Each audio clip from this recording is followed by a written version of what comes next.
The Mastering Local Marketing podcast helps local small business owners like you understand what it takes to successfully market your business and drive new customers through your doors. We provide actionable insights, interview leading experts and business owners in various industries, as well as provide tips and tricks we've uncovered over the last 25 years in the field. Whether you're starting your business or you've been at it for decades, let us provide you with the education and resources you need to grow your customer base. It's time to start mastering your local marketing. Here's your host, Matt Hansen. Welcome to the Mastering Local Marketing podcast. My name is Matt Hansen, and I am here with Connor Treacy. At just 19, Connor started working in the entertainment business. When he was 24, he was recruited by Universal Music Group to scout and develop talent. Since then, he's helped launch a Grammy-winning album, generated over 1 billion streams, and built a multimillion-dollar nightlife brand. But his story doesn't stop at music and nightlife. Connor is now at the intersection of culture, politics, and grassroots engagement, curating experiences that unite artists and changemakers. In this episode, we unpack how he uses grassroots marketing, cultural currency, and word of mouth to move people, both on the dance floor and at the polls. So, Connor, I apologize. I've got kind of this head cold that's going on. So, those of you out there that hear it, I apologize. But we gotta keep going the podcast and make sure we can't stop. Content. We gotta keep it going.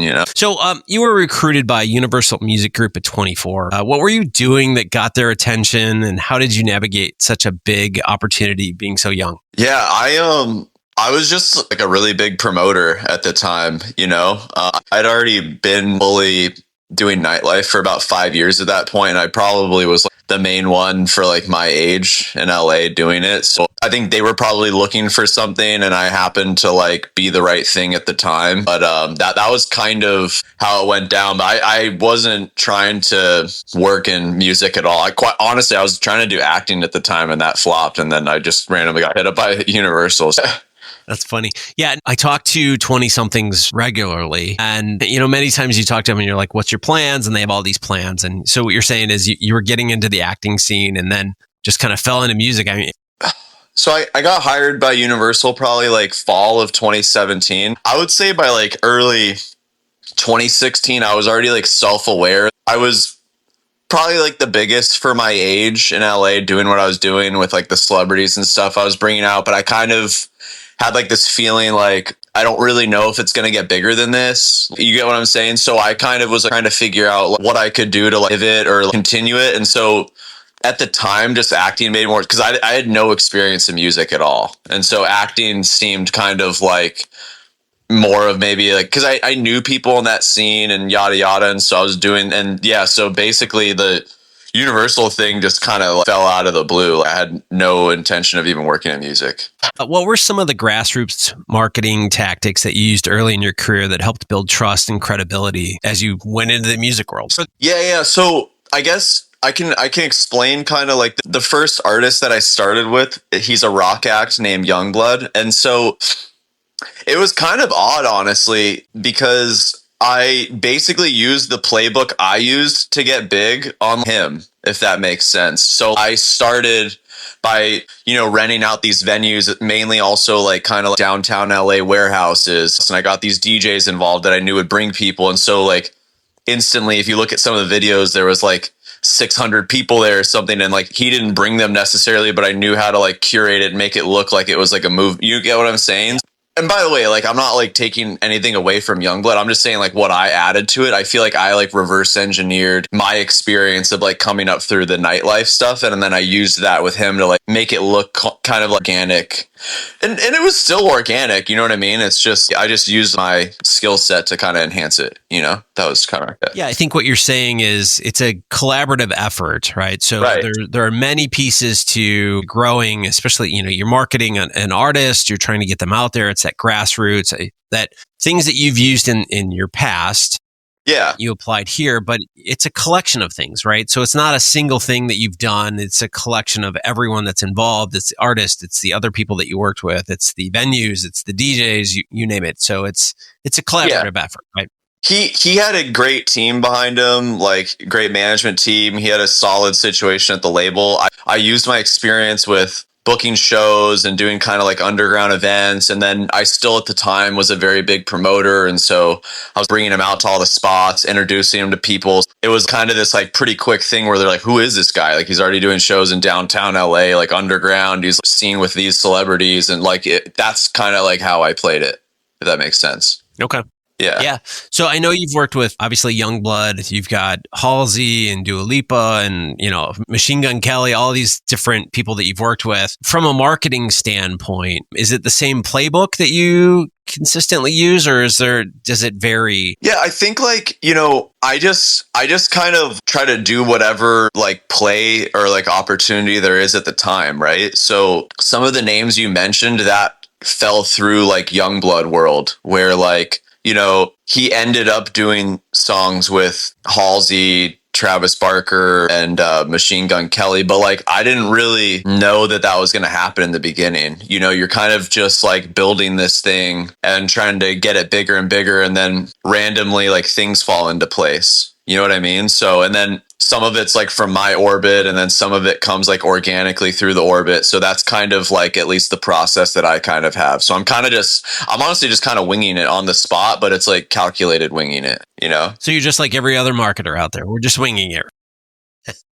Especially when you're working with an artist in the way beginning, it's really hard to know which direction and what's going to happen with it. But you're kind of just, okay, if we do this, then this can happen, and then we can do this. And so, after a year or two, it gets to a pretty big point, and then some of those artists that you mentioned, it makes more sense for them to want to get involved and like collaborate or something. That's kind of my viewpoint on like how to develop an artist or something like that.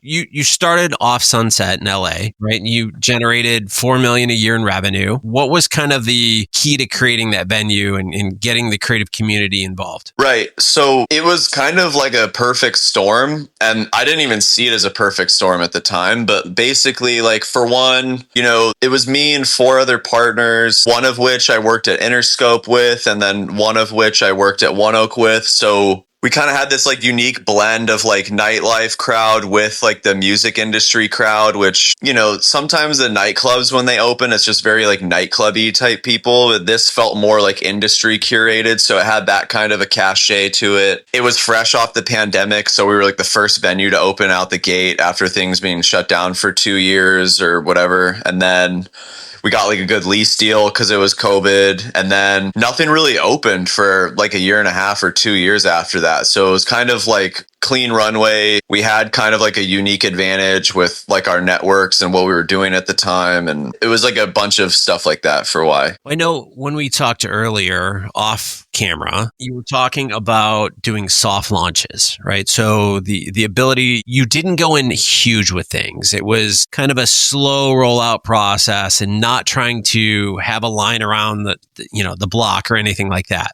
Can you speak a little bit more on that? Yeah. Honestly, I kind of try to do everything like that. I try to like build things up kind of in silence and like get the wheel going. And then once I feel like the momentum's there, then I kind of like unveil the curtain, just because I feel like it takes less pressure off of it. Like if you try to just do like a big launch like one day, and you know what I mean? So I felt like with the nightclub, for me at least, it took a lot of pressure off because it was like a weird time in my life where I wasn't really in nightlife for a year or two before that. And it was COVID, and I thought maybe it was like a bad look almost if I went from being the music guy to then going back into nightlife. So I kind of was just in the beginning, like telling my friends, hey, like we're doing like a showing of it if you want to come check it out. But we really were open, like we were open Thursdays and stuff. But we were just telling people it was like a showing and give us advice. So like even if they showed up and there was like 10 people there wasn't like pressure because they weren't expecting it to be like a grand opening, and then after like 2 or 3 months, word got out that and then we like, so I feel like it's sometimes easier doing it that way, and it feels cooler, I guess, too, Yeah. So would you say that's probably the biggest lesson that you pulled out of that industry and that you would share with other nightclubs or, bars, whatever it may be in that space? Yeah, I think it also just depends on the venue, right? Because like if you're doing some massive super club and people see it when they're driving down the street, like they're going to expect there to be like a grand opening and like huge performers and stuff. But we kind of could get away with it because it was like a small speakeasy. There was no signs or anything in the front. Like it just made maybe more sense. But yeah, I think if you can get away with doing it that way and building the hype kind of underground first, it just makes it like an easier transition, puts less pressure on the whole thing. So you made a shift. You went from music and nightlife into political organizing, right? What inspired that transition, and how are you using your background to influence? Yeah, I guess it's like back to how I even felt like in 2016 when I got to a certain point with the nightlife stuff. Like I just always kind of have these feelings where I'm like, I just feel like there's more or something else I can do to like take this to the next level. And I also, especially with the political stuff, it's cool in the beginning, when you're doing the music or the nightlife stuff and you're around all these like people and this and that. But it's like anything else. You get kind of used to it. And so I just kind of wanted to do something bigger. Not saying that the music and the nightlife stuff isn't big. I just something like a bit more like impactful or helpful, I guess. And so I kind of was just, I want to get involved in politics somehow, but I don't really know how. And I'm still at USC. Like I finished my MBA in a year, but I kind of was meeting people and talking to people there. And so I started kind of organically. Like I just like interned for the mayor of like El Segundo 2 years ago. And then I started reaching out to some groups and this and that. And then they kind of found out or realized that I could do events, and that's kind of my pocket that I've like started to fall into a bit. So I've done like 2 so far, and now the third one, it should be the big one, and that's this Friday. So that's kind of how it started and why I got there. But I still work in the music business. I still manage some people, put together records, produce, and then I would still be open to doing something hospitality related. Just sometimes in the entertainment, one pocket's hotter than the other. So that's kind of where it's at. Well, I think, as you grow older, people ask me this all the time. How do you manage multiple projects, multiple things? You're doing all of these different things. You've got a podcast and consulting and teaching at a university and all these different things, right? I think you're just going through the natural progression of life. You've done certain industries, you understand them, you've taken what you've learned, you've put that into the next industry and the next and so forth. And I think it's a natural progression of life, but it's really interesting to kind of see how it's jumped from kind of the music scene, the nightlife scene, and then over to politics. And I completely understand the path. I see where it's going. You had shared that you were using a service called Mobilize and a variety of strong like word of mouth strategies and things like that to get people to show up to different events. What advice do you have for other marketers trying to drive real life engagement, not just clicks and likes digitally, but like to get people to a venue, to get them to their store, to get them to, whatever they're doing? Like, what are some of the tips and tricks you could give there? Yeah. So, basically, I work only for Democratic groups, so I don't know what the Republican groups have, but I know on the Democratic side, there's one platform called Act Blue, and then the other one's called Mobilize. So usually when I do these events, it's through groups or clubs. So one group that I work with is Stonewall, and then the one this Friday that I'm doing it with is called Working Families Party. And so basically the way it works is you sign up for a membership with the club, and then either your email or phone number gets added onto their Mobilize or Act Blue account. And so when they do events and anything else, it gets sent out to your email and phone number. Yeah. So I think what you're saying is you're trying to build kind of a community of individuals that at the push of a button, you can invite them to whatever you're doing. And I think that's really cool because, for example, everyone's always talking, oh, well, I've got, X number of followers on this social and that social. And really what you don't have is the contact information. You saw TikTok disappear for a little bit, understanding that those things can go away and kind of owning the audience and owning the contact information that you can then reach out to them whenever you are doing something. So I think that's really cool that they're utilizing these strategies. But from a small or a medium-sized business to really understand that you need that data, right? Without that data, you can't do anything. It's almost better than social media because you know that the emails or phone numbers you have are people that want to come support stuff, so it's very direct and it's a lot easier to organize, honestly. And then they get instantly set it and they can sign up for the event or whatever. So looking ahead, what do you think the future of grassroots marketing and cultural influence looks like, especially, in a world that's increasingly digital and divided? What do you see the future to be? I've always been more of a grassroots, underground, kind of like cult following type vibe. So I feel like for me, what I'm focused on right now is spreading the word for the clubs and organizations that I'm helping out, getting more people from the nightclub and music world to find, because I feel there's tons of people from the entertainment world that I know that don't really know how to get involved in politics, but want to say something or be impactful. And so I feel like through the events and through the music and all that, like if I can keep expanding the word, and maybe even if it's something as simple as posting a flyer with the Mobilize link, and then my friends from entertainment then sign up and become a member of the club and then you know what I mean? Then it just makes it bigger. So I feel like that's kind of the direction I see it going for what I'm trying to do. Thank you for joining us today. Where can they find you? Where can they reach out to you? Yeah, so I have Instagram. It's just at the Connor Treacy. YouTube, just type in my name. I don't TikTok, all that stuff. It's just CONNOR and then TREACY.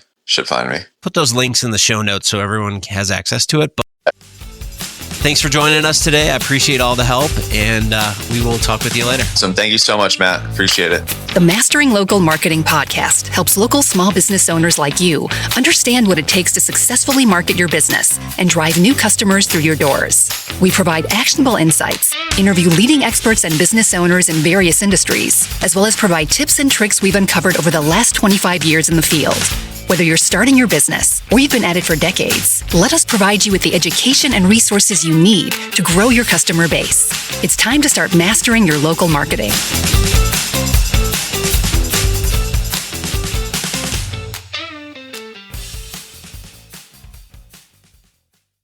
Fall is all about cozy comforts, but when you're prioritizing your health, it's easy to feel like you're missing out. With Hero Bread, you can enjoy all your fall favorites because they're made with Hero Bread sliced bread loaves, tortillas, bagels, dinner rolls, and more. Try their all-new Hero Noodles with 12 grams of protein and just 80 calories. You won't believe Hero Bread's options have 0 to 5 grams net carbs and are high fiber from the taste and texture. They've even got small batch drops of indulgent favorites like the popular Hero Croissant. And right now, Hero Bread is offering 10% off your order. Go to hero.co and use code FALL25 at checkout. That's FALL25 at hero.co. All figures are per serving of Hero Bread. Contains 2 to 18 grams of fat per serving. See the product nutrition panels on hero.co for more information.